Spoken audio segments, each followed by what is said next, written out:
सिद्धरामेश्वर ज्या पद्धतीनं वाढले ते मोठे पडते थोरवी सांगत असताना बसवांनाचं एक वचन आहे.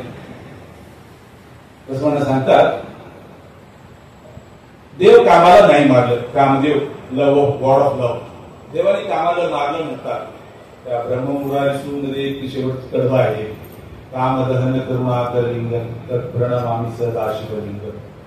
हे सगळं आपण मान्य करू, देवानं कामावर विजय मिळवला होता. बसवांना हे नाकारतात. बसवांना म्हणतात देव कसं कामावर विजय मिळवू शकतो. देव ही संकल्पना महादेवाची. शंकर महादेव पार्वतीचं मिस्टर असं. देव कामावर विजय मिळवले म्हणतात. देव कामावर विजय कसा मिळवू शकतो हे खोटं आहे. कसं काय? देवाला 2 पत्नी होत्या, देवाला 2 मुलं होती. जो माणूस 2 पत्नीचा मिस्टर आहे, ज्या माणसाला 2 मुलं आहेत, तो कामावर कसा विजय मिळवू शकतो हे खोटं आहे. पहा, मग कामावर विजय कोणी मिळवलं? स्वनेलिये सिद्धराम. ही थोरवी गायली बसवांना. बसवांना सांगतात, देव काम नव्हे, कामाचे वैरी 3 आहेत ह्या जगामध्ये, पृथ्वीवर. एक शुकमुनी, ते गुरु शुक्राचार्याचा मुलगा शुक्र, तो ब्रह्मचर्यासाठी खूप फेमस होता. तो ऑल टाइम हिट ब्रह्मचार्य. दुसरा all time hit ब्रह्मचार्य Maruti Bajrangbali, रामाचा भक्त. तो ऑल टाइम हिट.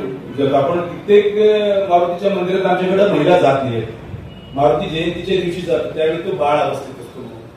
कार्तिकेय कुमारस्वामीच्या मंदिरात जसं जयंतीच्या दिवशीच महिलांना एंट्री आहे, तसं मारुतीच्या जयंती दिवशीच आमच्याकडे मारुतीच्या मंदिरात आया बहिणी जातात. पुण्या वेळेने मारुतीच्या मंदिरात जात नाही, कारण त्याला धोका आहे, त्याचं ब्रह्मचर्य नष्ट होईल म्हणून.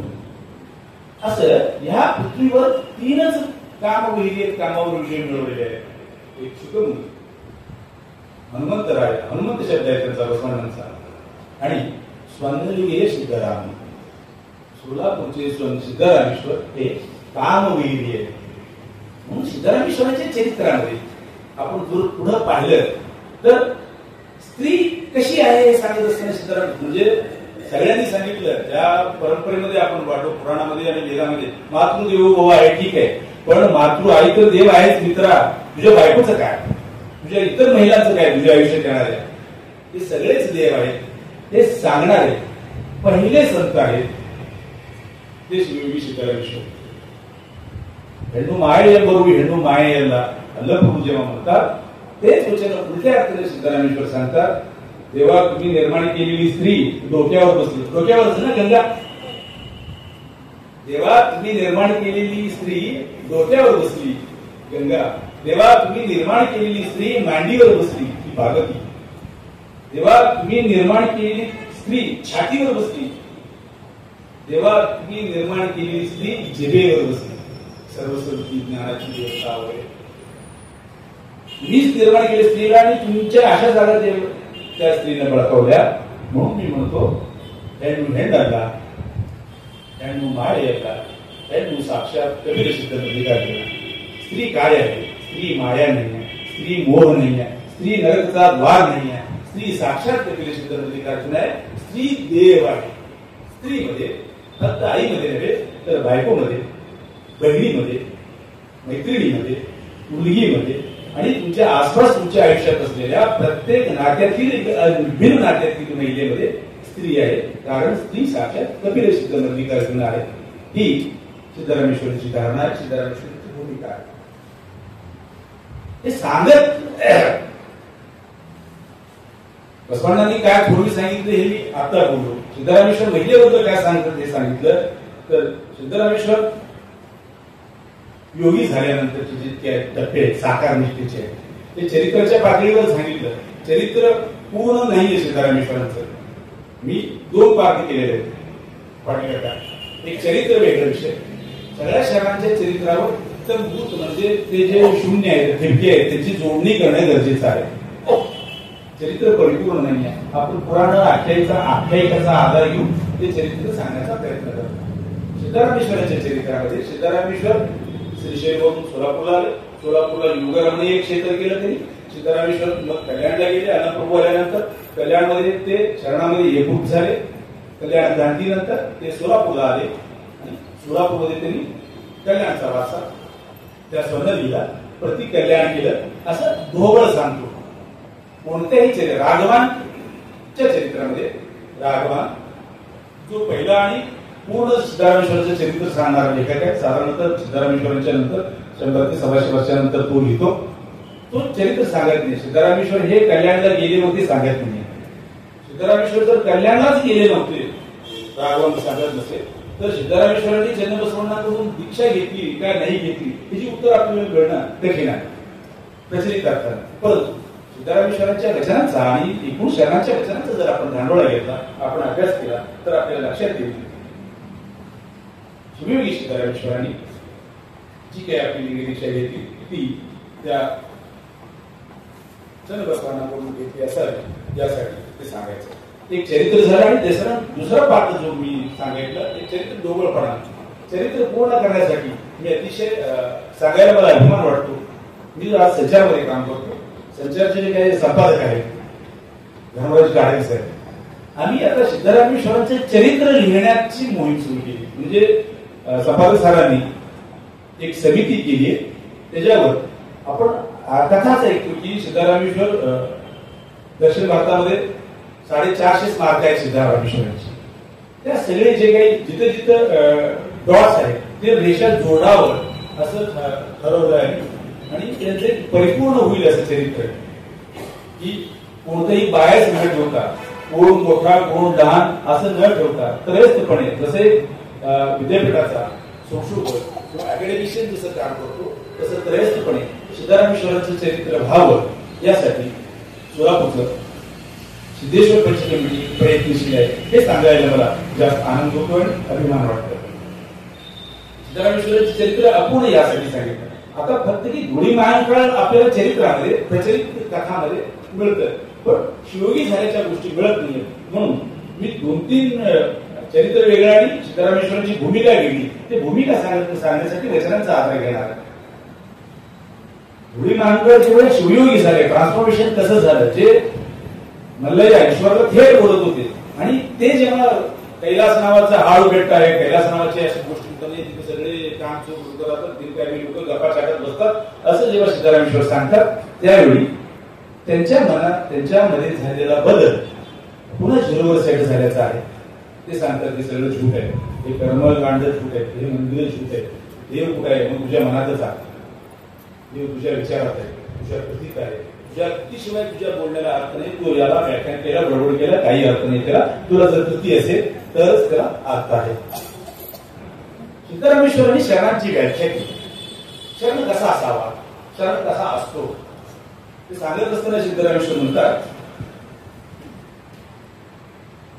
वेदांतीगळंते वेदांतीप्रमाणे ज्ञानबद्ध नाही आहेत शरण. शरण वेदांतीप्रमाणे ज्ञानबद्ध नाही आहेत मुनीप्रमाणे क्रियाबद्ध नाही आहेत साधकाप्रमाणे कार्यबद्ध नाही आहेत. म्हणजे फक्त ज्ञान खूप मोठा ज्ञानी आहे फक्त ज्ञान पाजळतो त्याच्या बोलून गेला खाली पण त्याचं वेगळं चालू असतं. शरण असे नाही आहेत. मुनीप्रमाणे क्रियाबद्ध नाही आहे. मी साधना करतो मी 11 दिवस उपास करतो मी त्या डोंगरावर बसतो आणि तिथे खाली जातो एका पायावर उभा राहतो काश्मीर आपल्या हिमालयात जातो आणि 22 वर्षे तपश्चर्या करतो केस वाढवतो अशी क्रियाबद्ध नाहीये. शरण वेदांतीप्रमाणे ज्ञानबद्ध नाहीये मुनीप्रमाणे क्रियाबद्ध नाहीये. ज्ञान क्रियाच्या पलीकडे शरण. हाच मुद्दा आणखी सविस्तर सांगत असताना सिद्धरामेश्वर सांगतात वेदांती जर आपल्या ज्ञानाबद्ध असेल तो त्याचं कसं वाया गेलं आयुष्य. वेदांतीय ज्ञान साधना येल्ली होईल. वेदांतीचं जे ज्ञान आहे तर मी शहाणा आहे मला साधना करायची आहे त्याच्यातच गेलं त्याच्या ज्ञानाचा उपयोग समाजाला झालाच नाहीये. तो आला ज्ञान पाजळलं त्याचा ज्ञानाचा ढोल पडवला गेला संपला विषय समाजाला त्याचा उपयोग झालेला नाही. क्रियावंतर ज्ञान नुडियती होईल. व्यवहार्य ज्ञान व्यवहार म्हणजे जो व्यवहार कुशल आहे बनिया व्यापारी त्याचं ज्ञान फायदा मिळवण्यासाठी ज्ञानार्जन करण्यामध्ये गेलं. ह्या सगळ्याच्या पलीकडे बहरित ज्ञान जर मिळवण्यासाठी कपिल सिद्ध मल्लिकार्जुना तुमच्याशिवाय पर्याय नाही. शास्त्र सांगणारे 100 भेटतील वेदांत सांगणारे 100 भेटतील, न्याय सांगणारे 100 भेटतील. कपिल सिद्ध मल्लिकार्जुना तुमचं खरं रूप ओळखणार आहे, तुम्ही काय आहात हे ओळखणार आहे, एकही जण भेटणार नाही. त्याच्या पलीकडे तुम्ही आहात असं सिद्धरामेश्वर सांगतात. सिद्धरामेश्वर शरण कसे आहेत, शरणांचं वागणं कसं आहे ते सांगताना आणखी गोष्ट सांगतात. मी सुरुवातीला वेदांचा उल्लेख केला, आगमनचा केला. ते आगमन किती पवित्र आहे. आकाशाकडे बघणाऱ्या ईशान मुखातून आगमनाचा जन्म झाला. त्या आगमनाचा फोलपणा, आगमनाचा तोकरपणा सांगत असताना आणि शरणांची थोडी सांगत असताना सिद्धरामेश्वर सांगतात, शरण नडे, शरणांचं वागणं, शरणांचं वर्तन कसं आहे ऐरगिरं समजू नका. शरण कसे कुठल्याही वेदांच्या उच्चामध्ये, आगमांच्या श्लोकामध्ये शरणांचं वर्तन बसत नाही आहे. त्याच्या पलीकडे शरण आहे. शरण माधार चेन्नयांचं वागणं कुठल्या आगमामध्ये आहे. शरण कक्कय्या, ढोर कक्कयांचं वागणं, वर्तन कोणत्या वेदामध्ये आहे. कारण शरणांचं वागणं सच्चिल आहे. इवर नडे सच्चिला, इवर नुडी सच्चिला. त्यांचं वागणं सत्यशुद्ध आहे, त्यांचं बोलणं सत्यशुद्ध आहे. त्यांनी जे जे बोलले ते प्रत्येक वाक्य, ते शब्द, शरणांचं प्रत्येक वाक्य, प्रत्येक शब्द आपण त्यांना वचन म्हणूया, हे मोक्ष प्रदायक आहे. पहा, हे शरणांचं एक मी शब्द वापरला होता तरी मी वचन म्हणतो. ते वचन सांगण्यासाठी सिद्धरामेश्वर म्हणतात की वचन किती श्रेष्ठ आहे. यम वचन पारायण के, आमच्या एका वचनाचं पारायण गायत्रीचं शतकोटी जपापेक्षाही श्रेष्ठ आहे. आमच्या एका वचनाचं पारायण षट्रुद्र याग करण्यापेक्षा शतरुद्रीय जपाभिषेकेचे विनियोग त्यांच्यापेक्षाही श्रेष्ठ आहे असं सांगतात. आमच्या एका वचनाचं पारायण म्हणजे जे काही वैदिक व्यवस्थेमध्ये किंवा कर्मकांडामध्ये रमणारे ज्या लोकांनी सांगितलं की कोटी दीपोत्सव केल्यानंतर तुम्हाला पुण्य मिळतं, यज्ञ याग केल्यानंतर पुण्य मिळतं, गायत्री मंत्राचे जप, गायत्री मंत्र त्यांनी सांगितलं, गायत्री मंत्राच्या जप केल्यानंतर तुम्हाला एवढं पुण्य मिळतं, हे सगळं खोटं आहे. कारण आमच्या शरणांचं एक वचन जरी तुम्ही वाचलं तर तुम्हाला त्याहीपेक्षा जास्त पुण्य मिळतं. ही शरणांची थोरवी आहे. आता सिद्धरामेश्वर त्या घोडी महान काळापासून शिवयोगी झाले होते जसं आपल्याला लक्षात येईल. मग कैलास काय आहे आपण पाहिलं. कैलास मृदू हाऊल बेटा, तिथं राहणारे सगळे कामचोर आहेत, ते सगळे काही उपयोगाचे नाही असं सिद्धरामेश्वर सांगतात. हे सिद्धरामेश्वर मल्लया तिथे आहेत म्हणून सांगत होते, महादेव म्हणून उपासना करत होते. स्वर्ण ज्या ईश्वराची संकल्पना सांगतात तो निर्गुण आहे, निराकार आहे, तो ईश्वर सिद्धरामेश्वरांनी आता मान्य केल्याचं आपल्याला दिसून येतं. निर्गुण निराकार ईश्वर आहे, तो तुझ्यात आहे, तो माझ्यात आहे, तो चराचरात आहे. सगळ्या शरणांनी बसवण्याचं कौतुक केलंय, पण जेवढ्या कमिटमेंट सिद्धरामेश्वरांनी केलंय दुसऱ्यांनी केलेलं नाही. आपण आपल्याला एक आरती करताना आपल्याला एक आरतीचं कडवं आठवत असेल सगळ्यांना. एक मोठी आरती येते गणपतीच्या वेळी, सगळे 100 आरत्या होऊन एका श्लोकापर्यंत आपण येतो. ते श्लोक कसं आहे, त्वमेव माताचे पिता त्वमेव, त्वमेव बंधुश्च सखा त्वमेव, बरोबर ना. त्वमेव देव नाही, त्वमेव बंधू मम देव देव, त्वमेव सर्व मम देव देव, बरोबर. हे वेदामध्ये आहे. म्हणे कंदे नेहमी ताई नेहमी, बाबा तुम्हीच आहे, आई तुम्हीच आहे, बंधू तुम्हीच आहे, गुरु संगम देवा. कंदे नेहमी ताई नेहमी, बंधू नेहमी, बळग नेहमी, जनगे नेहमी, ते मत्ता या पूर्ण संगम देवा. मला तुमच्याशिवाय दुसरं कुणीही नाही पूर्ण संगम देवा, माझं सर्वस्व तुम्हीच आहात. हा पुन्हा दावा सिद्धरामेश्वर करतात. सिद्धरामेश्वरांना मान्य नाही. सिद्धरामेश्वर असं म्हणायला पाहिजे होते, चंद्रमल्लिकार्जुना तुम्ही माझी आई आहे, तुम्ही माझे बाबा आहे. ते चंद्रमल्लिकार्जुनाला कोण टाकत होता. सिद्धरामेश्वर सांगतात बसवण्णाने काय, बसवण्णा हेच बाबा आहे, बसवण्णा हेच आई आहे, बसवण्णा हेच परमबंधू येणे, बसवण्णा हेच माझे परमबंधू आहे. हे वसुधीश कपिल सिद्ध मल्लिकार्जुना तुम्हाला आणि मला दोघांनाही नाव देणारे म्हणजे ओळख देणारे किंवा नामकरण करणारे आत्या किंवा मावशी नामकरण सोहळ्यामध्ये क्रेडिट घेऊन पाठीवर शबासी घेऊन सांगते की बाळा पूर चंद्रपूर त्यांना सांगायचं की हे कपिलेश मल्लिकार्जुना नने गेयू ಹೆಸರಿಟ್ಟ ದೇವ बसवण्णनಯ್ಯ हे कपिलेश मल्लिकार्जुना बसवण्णा हेच आई आहेत, बसवण्णा हेच बाबा आहेत, बसवण्णा हेच परमबंधू आहेत माझ्यासाठी आणि तुम्हाला आणि मला दोघांनाही ओळख देणारे नामकरण करणारे बसवण्णा आहेत. म्हणजे तुम्ही आजपर्यंत ईश्वर देव आहे आम्ही सगळ्यांनी सांगितलं होतं. ईश्वर देव आहे, ईश्वर आई आहे, ईश्वर बाबा आहे. सीतारामेश्वरांनी ईश्वराची जी काही संकल्पना होती त्या ठिकाणी नाव बदललं ते बसवण्णाला परमबंधू आणि ईश्वर म्हणतात. आणखी एक वचन आहे बसवण्ण सीतारामेश्वरांचं 2000 वचनामध्ये साधारणतः 280 वचन आहे. आज गुगल टूलला आपण जर शोधतो, जर टेक्नॉलॉजी ज्यांना माहित आहे मी ते वेबसाईट सांगेन तुम्हाला, 2000 वचनापैकी साधारणतः 240 ते 280 वचन आहे. चन्नबसवांनाही नाव आहे काही वचनामध्ये, पण ह्या 250 पेक्षा जास्त वचनामध्ये सिद्धरामेश्वर बसवण्णांची थोरवी गातात. तंदेनी ताईनी म्हणलं आई तुम्ही बाबा तुम्ही म्हणल्यासारखं सिद्धरामेश्वर दुसऱ्या एका वचनामध्ये म्हणतात बाबा बसवण्णा कोण आहे.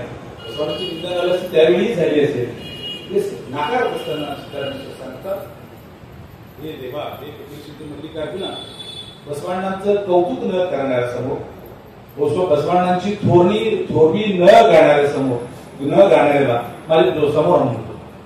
बसवण्णांना हाड बर, बसवण्णांना भगड बर, बसवाक्षर त्रय मंत्र व जपी सदर.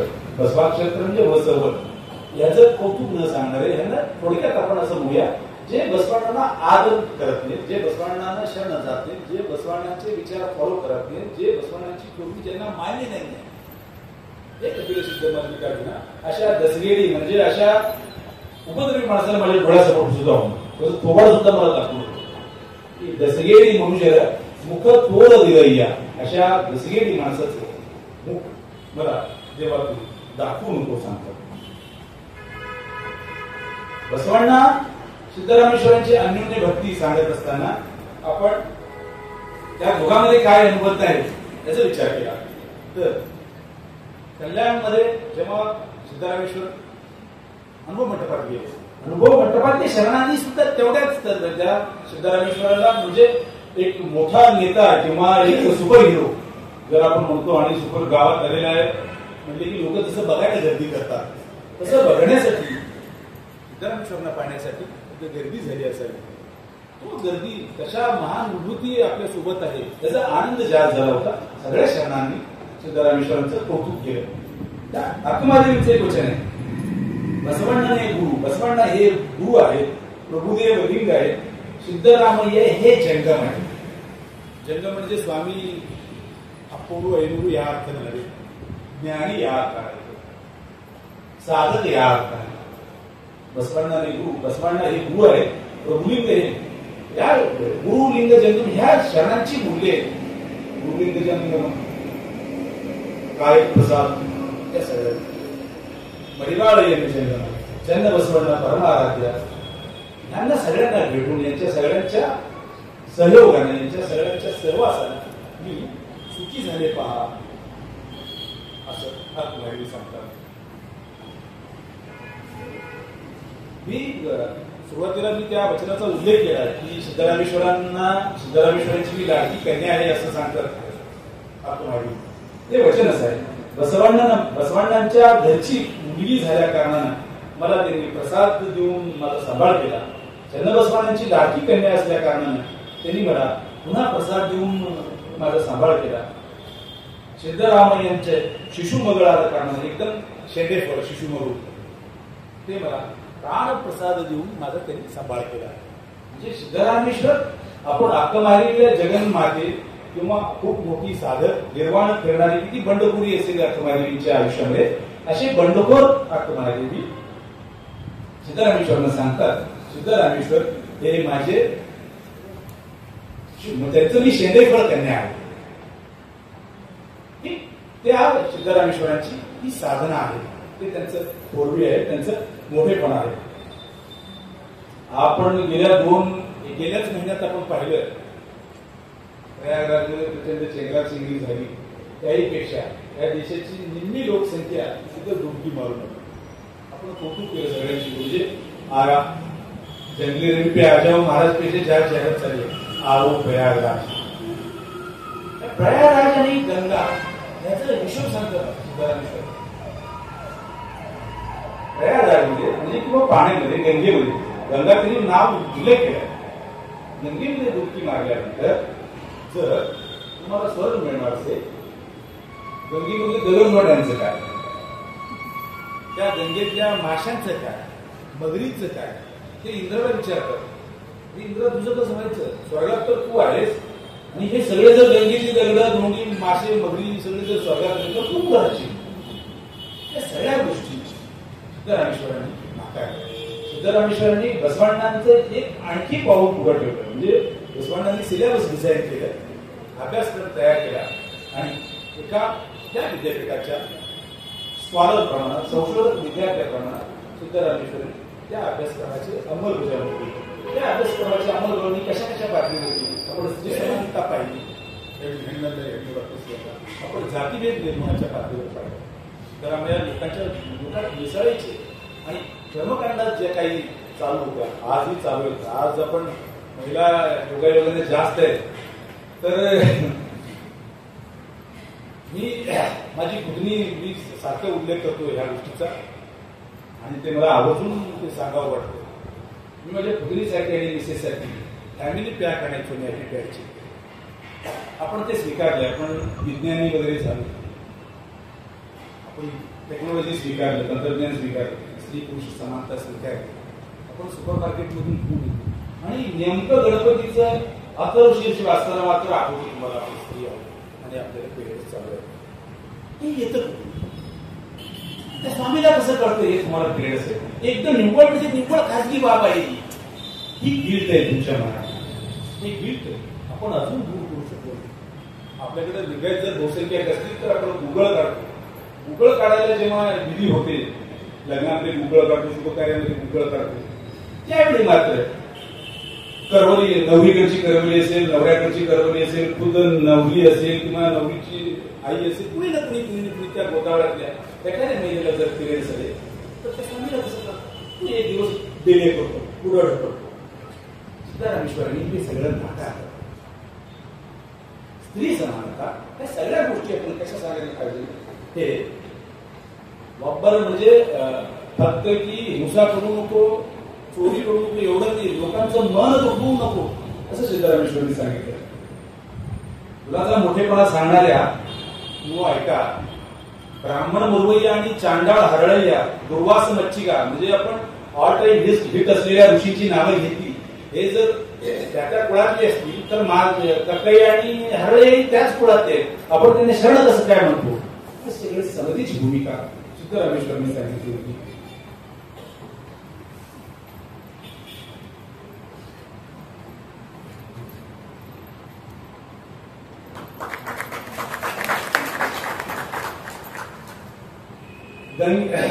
गंगा नदीची घनता आपण सांगितली, त्याच्यातले सगळे पाहिली, ते सगळ्यातले सगळे प्राणी जर स्वर्गात गेले तर इंद्राचं कसं व्हायचं वगैरे.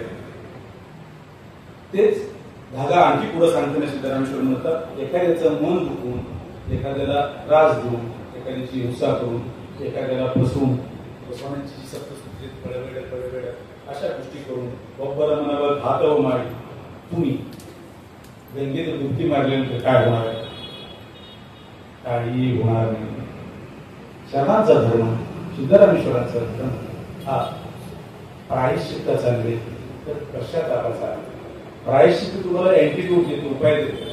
स्वामीला तर 1000 दक्षिणा दे, तुझ्या पापातून मुक्ती होऊ शकते अशी पळवाट देतात. महादेवाला अभिषेक करा, 11 नारळ फोडा, तुमचं पाप धुवून जाईल. तुम्ही गंगेला जावा, डुबकी मारा, तुमचं पाप धुवून जाईल. हा वैदिक परंपरेचा प्रायश्चित्त धर्म नाकार शरणात पश्चाताप धर्म सांगितलं. तुझ्या मनाला विचार. अरुगेडी एक शब्द आहे आपल्याकडे, म्हणजे जेव्हा वेड्यासारखा जो वागतो तो अरुगेडी असतो. पण तू तिथे येतो आपण, तुझ्या मनाला विचार. तुझं अरिमू जागृत ठेव, तुझ्या मनाला विचार, तुला जर योग्य वाटलं तर ते कर, तू चुका पुन्हा करू नको. हा प्रायश्चित्ताचा ते तर पश्चाताचा धर्म बसवांनी सांगितलं, इतरांनी सांगितलं. एकाचं मन दुखून तुम्ही काही दुसरं काही करू शकत नाही. असं शरण कसं वागावं, शरणाची व्याख्या, शरणांचे सिम्पटम्स म्हणजे लक्षणं सांगितली. तू ध्यानबद्ध नाहीये, तू क्रियाबद्ध नाहीये, तू वेदांत नाही. पण शरणा आपण आता शेवटाकडे यायलो. शरणाची आचारसंहिता जे आज जास्त रिलेव्हंट आहे. पुरुषाच्या मनात डोळ्यातल्या नजरा त्याच्या कृतीपेक्षा डोळ्यातून लवकर स्त्रीला समजतात म्हणून असं सायकेट्रिस्ट सांगतात. त्यांच्यासाठी जास्त रिलेव्हंट होणार आहे वचन. हे वचन सांगून घे, आपण समाज पकडतो. सिद्धरामेश्वर सांगतात की बाबा कसं वागायचंय तुला समाजात. धुळी महाकाळ आणि सिद्धरामेश्वर, शिवयोगी सिद्धरामेश्वर, योगी कुल चक्रवर्ती सिद्धरामेश्वर का म्हणायचं त्यांना? सिद्धरामेश्वरांना योगी कुल चक्रवर्ती का म्हणायचं? ह्या सगळ्या त्यांच्या वचनापैकी मला वाटतं व्यक्तिशः हे वचन जर आपण वाचलं, त्याचं अवलोकन केलं तर दुसऱ्या वचनाची काय मला वाटत नाही. एक बस आहे, आपण पूर्ण भात शिजला का म्हणून बघायची गरज नाही, एकशी तपासतो. माझ्यासाठी हे जास्त महत्वाचं आहे, कारण मी पत्रकार म्हणून वागतो.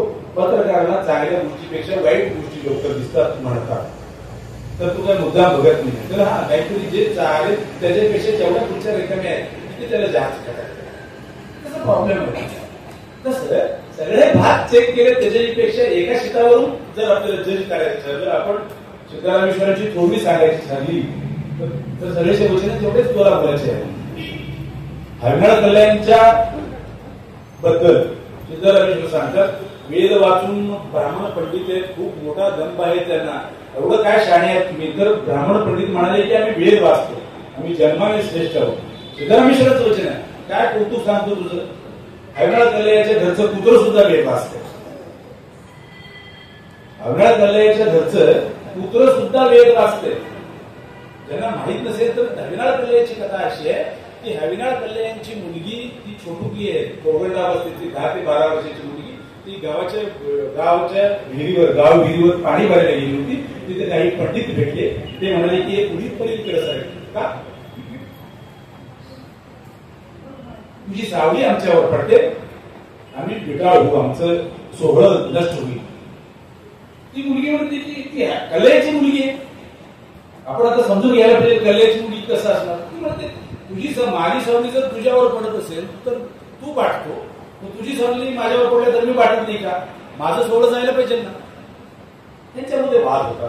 त्यापैकी एक ब्राह्मण तिला ढकलतो, तिचं घागर पडतं आणि देवी मातीचं ते फुटतं आणि ती मुलगी रडत घराकडे. आणि त्यांच्या पंडितांमध्ये चर्चा सुरू होती, काय अरोगंट मुलगी आहे. कल्याणची मुलगी, आम्ही एवढे पंडित, एवढे मोठे शास्त्री आणि आम्हाला ती उलट बोलते. नमस्कार केलं पाहिजे, लांब थांबवायला पाहिजे, ती काहीच करत नाही. ते सगळे हरणाळ कल्याणाकडे येतात आणि कल्याण हे सिद्धरामेश्वरांचे स्वतःला भक्त म्हणून घेतात. शरणामध्ये एक वैशिष्ट्य आहे सगळ्या शरणांचं, हे एकमेकांचे भक्तच आहेत. त्यात कुणीही दावा केलेला नाहीये मी याचा गुरु आहे. जे गाडगेबाबा म्हणतात, गाडगेबाबा म्हणतात मी कुणाचा गुरु नाही, माझा कुणी चेला नाही. शरणांची भूमिका कशी आहे? सगळे शरण उलटे सांगतात, सगळे एकमेकांना गुरुच म्हणतात. चन्नबसवांना सिद्धरामेश्वरांना गुरु म्हणतात, सिद्धरामेश्वर चन्नबसवांना गुरु म्हणतात, अल्लम प्रभू चन्नबसवांना गुरु म्हणतात, चन्नबसवांना बसवांना गुरु म्हणतात आणि बसवांना चन्नबसवांना गुरु म्हणतात. कक्कय्या बसवांना गुरु म्हणतात आणि बसवांना कक्कय्या माझे आजोबा पूर्वज तात मुक्तात म्हणतात. महाराज चन्नय्याला माझे पूर्वज म्हणतात. गोत्र पुरुष काय सांगतात? 8 ऋषी गोत्र पुरुष आहेत आणि आमच्या गोत्राचं काय म्हणले की आपण सांगतो, ज्याला माहित नाही आहे मंदिरात जे विचारतात की गोत्र काय म्हणले की आपल्याला पळवाट आहे त्याच्यात, कश्यप गोत्र सांगायचं. मला 8 ऋषी पैकी जर तुम्हाला गोत्र माहित असेल तर कश्यप. हे 12व्या शतकात बसवांनी त्याला उत्तर दिलं की जर तुम्हाला गोत्र पुरुष माहित नसतील, तुम्हाला जर कोणी गोत्र विचारलं तर तुमचं गोत्र कक्कय्या म्हणून सांगा. कक्कय्याच्या गोत्रातले आम्ही आहोत, आम्ही चेन्नईच्या गोत्रातले आहोत.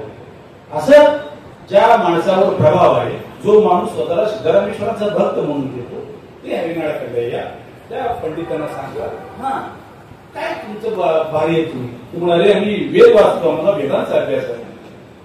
कल्याय म्हणाले वेद काय माझं पुत्र पण म्हणतो ते त्यांचं श्वास जे आहे ते वेद म्हटलं म्हणे. जसं त्याच्यानंतर साधारणतः 125 वर्षांनी ज्ञानोबा राया नावाचा मुलगा रेड्याच्या मुखातून वेद होता. ह्या सगळ्या गोष्टी प्रतीक आहेत. ज्या माणसांना प्रतिष्ठा नव्हती, ज्यांना तुम्ही शूद्राती शूद्र म्हणून म्हणवलं, त्यांना दारात येत नव्हते तुम्ही, त्या लोकांना हरळ यांनी, पर्यायानं शरणांनी, पर्यायानं हविराळ कल्लाई यांनी, सिद्धरामेश्वरांनी शहाणं केलं. शरण धर्म हा समाजाला शहाणं करणाऱ्यांचा धर्म आहे. किंबहुना आम्ही एकटे शहाणे तुम्ही सगळे बिनअकली असं म्हणणाऱ्यांचा धर्म अजिबात नाही. त्या हविराळ कल्लाई यांचा पुत्रा वेद म्हणतो. सिद्धरामय्या त्या हविराळ कल्लैयाला कोट करतात. शरण भक्त आणि एकूण समाजात वागणारे समाज म्हणून, व्यक्ती म्हणून, पुरुष म्हणून, गुरु म्हणून, आजच्या काळात महाराज म्हणून वागणाऱ्यांनी कसं असावं ही व्याख्या, ही तर काय लक्षण, अटी सिद्धरामेश्वरी सांगितली. त्या अटी सांगतो आणि मी थांबणार. भक्ताचं मन स्त्रीमध्ये झालं असतं. एखाद्या स्त्रीवर तुझं मन आलं तर तिच्यासोबत लग्न कर आणि संसार कर. भक्ताचं मन एखाद्या स्त्रीवर आलं तर तू लग्न कर आणि तिच्यासोबत संसार कर. भक्ताचं मन प्रॉपर्टी कर. तुला वाटलं की बाबा 10 एकर शेती असायला पाहिजे, पैसे दे आणि खरेदी कर. भक्त म्हणा ಹೆಣ್ಣಿನೊಳಗಾದಡೆ ವಿವಾಹವಾಗಿ ಕೂಡುವರು ಭಕ್ತನನ್ನ ಮಣ್ಣಿನೊಳಗಾಡದೆ ಆರಡೆ ಕೊಂಡು आलयव ಮಾಡುವರು. तुला जर प्रॉपर्टीचा मोह झाला तर तू पैसे दे, घे, तिथं घर बांध आणि राहा. मी महाराज आहे आणि हे मठ माझं आहे असं नको. माझ्यासाठी कुणीतरी मला घर बांधून द्यावं असं नको. हे माझं आहे असं नको.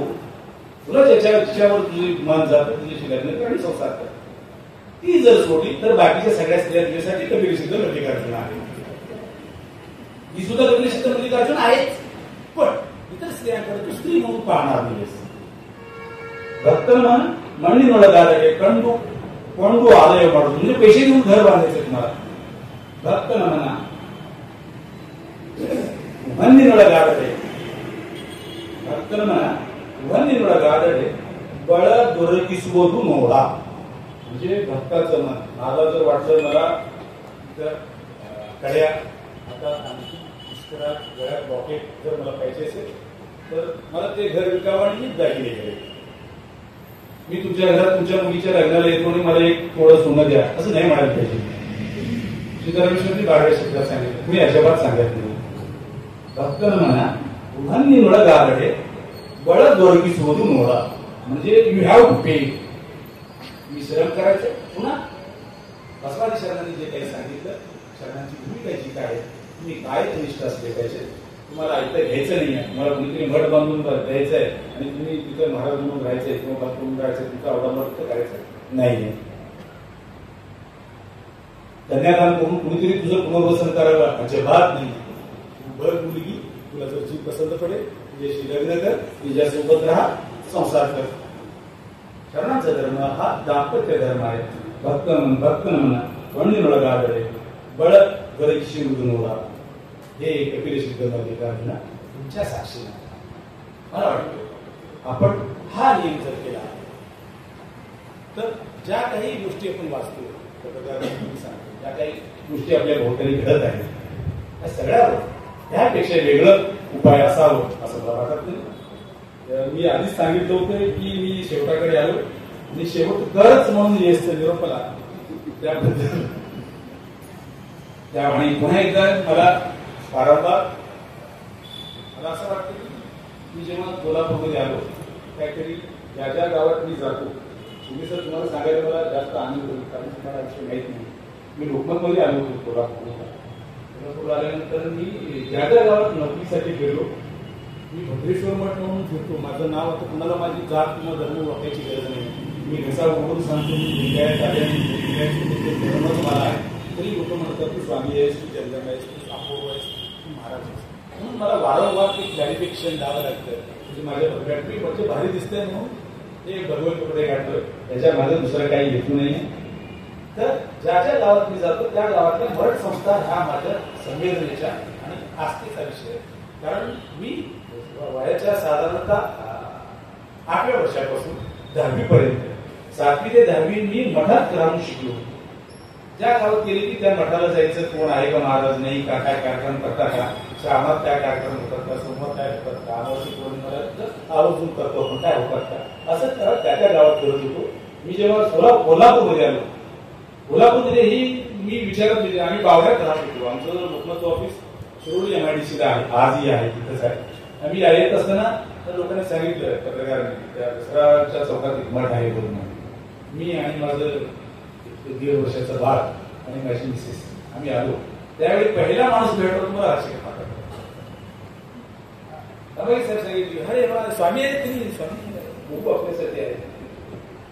त्यावेळी आपल्या डोक्यात लिंगायत धर्म निघून ह्या गोष्टी होत्या, मुसांना आहार येतो काय विषय नव्हता. तर ह्या सगळ्या गोष्टी ज्या आहेत मग संस्थांनी माझ्या जास्त आस्थेचा आणि संवेदनशील आणि मग संस्थांमध्ये होणाऱ्या जे काही गोष्टी आहेत आपण सिद्धाराम मिशनाच्या या वचनाशी जर टाळून पाहिलं, मला वाटतं वेगळ्या कुठल्या तरी चंद्ररेखा हे विश्लेषण करायची गरज नाही असं वाटतं. पाटीलकाकांनी मला विषय दिला आणि ह्या विषयावर काय करायला, काय काय बोलावं ह्याच्या सगळ्याच गोष्टीसाठी आम्ही जास्त ठरवत होतो. त्याचे आज पाटील साक्षीदार संधी दिली त्याप्रमाणे आणि तुम्ही ऐकलं त्याबद्दल मी पुन्हा एकदा आभार मानतो. शरणशः